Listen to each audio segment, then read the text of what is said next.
Indira Gandhi National Open University presents a program for the application-oriented course on human environment. Course code AHE1, Block 4. Listen to the program Radiation, a Fact of Life.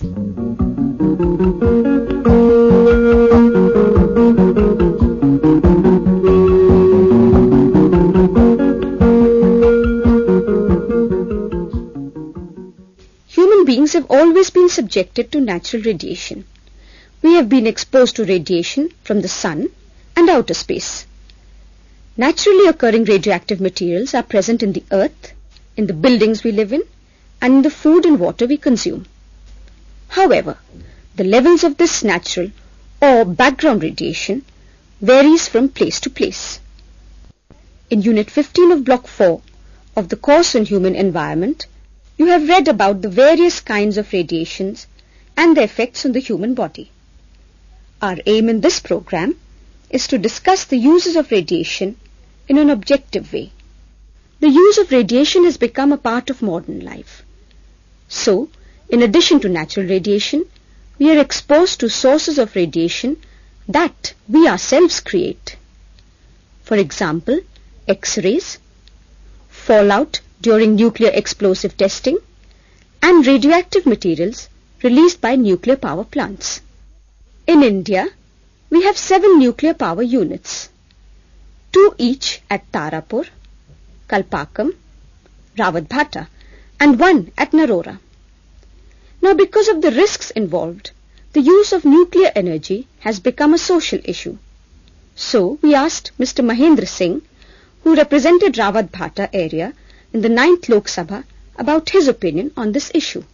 The radioactive energy and its uses in our context, from what I have been able to see and observe from Rawatbhata and the workings of the Rajasthan Atomic Power Plant there, I could put it across this way that it's a question of human competence in handling nuclear energy. And one can't outright say that whether it's a boon to us or a disaster to us for a multifarious set of reasons around here. The biggest question is, looking to the Rawatbhata context, the safety of the population that lives around the Rawatbhata area. It's a three-way aspect there from what I've observed in Rawatbhata. One, the authorities and the safety levels that have been accepted as comfortable and safe for human habitation, and that aspect of it. There, the authorities and the persons in charge of the Rawatbhata area explained to me at great length that this is all very, very much within the safety levels. The second aspect of the thing was that the local population of Rawatbhata have had a series of complaints which they have attributed to the Rawatbhata atomic power plant. It is now up to the government authorities to find out, as a matter of fact, which side is more correct. We can't claim to have all knowledge about radioactivity with us at this moment, and therefore there are certain parts of things which are on the unknown side. We can neither dismiss that as something which is unacceptable or unscientific, and nor can we say that the claims of the known aspect of science are all there, encompassing all that we have to know. So there is an element of grey area around there. What are these grey areas? And how much risks are we prepared to take as the price for how many benefits? What are the safe limits for exposure to radiation? To find out some of the answers, we talked to Professor P.N. Srivastav of Nuclear Science Centre, New Delhi. Professor Srivastav, there is a common practice to establish some safe limits of exposure for any toxic substance. Are there any safe limits for radiation exposure? There is a committee which has been established for this, and that is known as International Commission for Radiation Protection. This committee has recommended the maximum permissible limit to 0.005 sievert or 0.05 rem per year for the general public. For the persons who are working in the area of radiation, there the dose has to be different. And for them it is 0.05 sievert or 5 rem per year. That means those persons who are working in the field of radiation, for them the dose is Slightly higher. 10 times more than for the general public.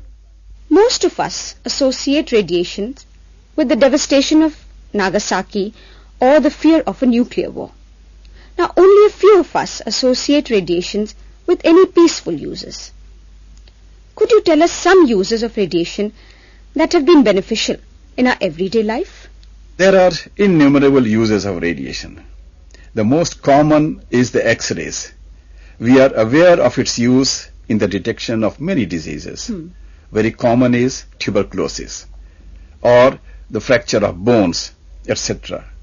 But unfortunately today, the general public does not get satisfied unless the doctor takes an X-ray, which is rather unfortunate. This will have to be corrected by general education. Today, mammography is very commonly used for the detection of breast cancer. In diagnostic radiology, recent developments being used are computer-assisted tomography, generally known as CT scan, nuclear magnetic resonance, NMR, and positron emission tomography, which is not being used in India at present. We know that perhaps in another 2, 3 years or 5 years, this technology will also come to India. Radioactive isotopes are used in nuclear medicine to find out the disorders of thyroid, heart, liver, etc. And in the location of many tumors, which has made the job of cancer surgeons easier. There is another one, radioimmunoassay. Now this is an ultra-sensitive technique for the measurement of tiny amounts of hormones in blood. At least half of our cancer patients need radiation therapy, both for treatment as well as to give them some relief.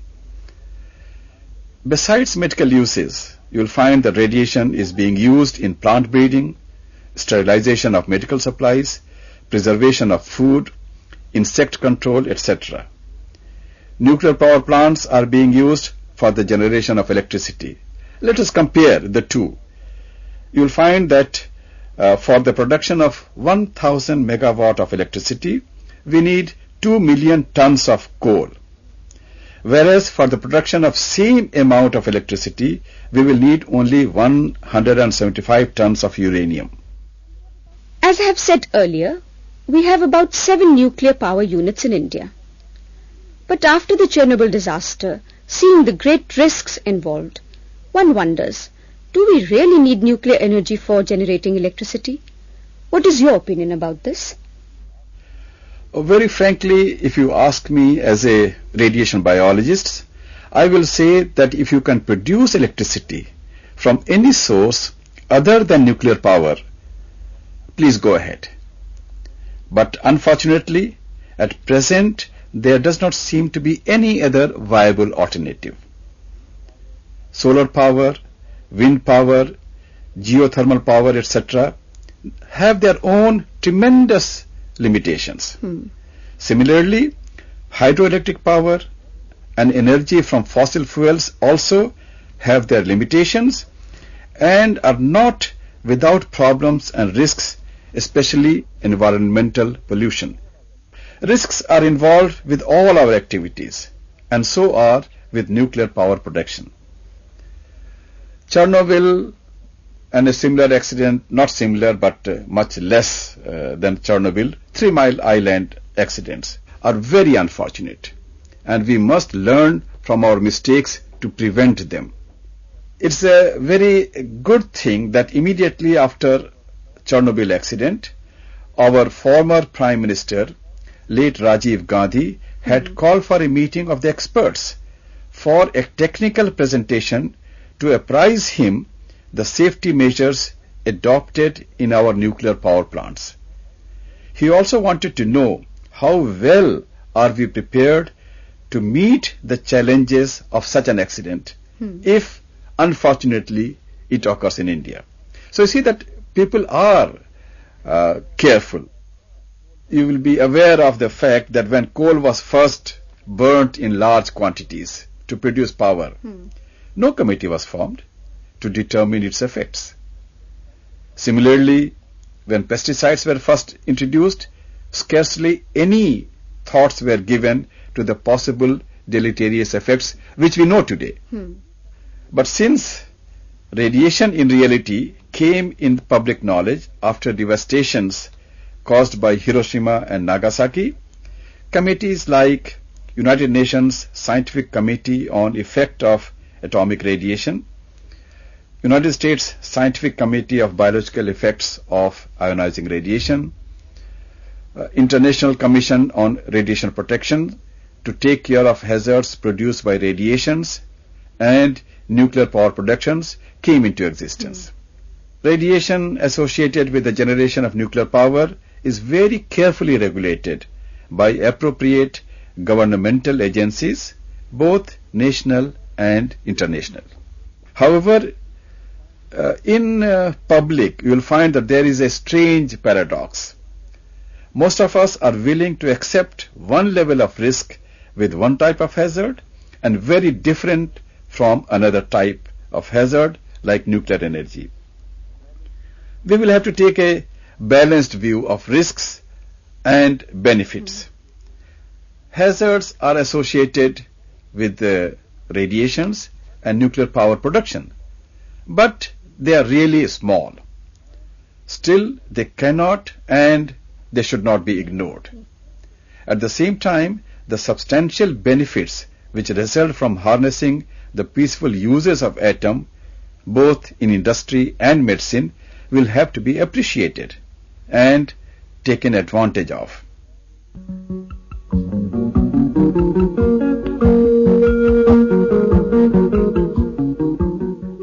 Radiation, a fact of life. You were listening to this program. The content coordinator was Dr. Geeta Kekar. Assisted by Sangameshwar Rao and produced by Om Prakash Deval, this program came to you from Indira Gandhi National Open University.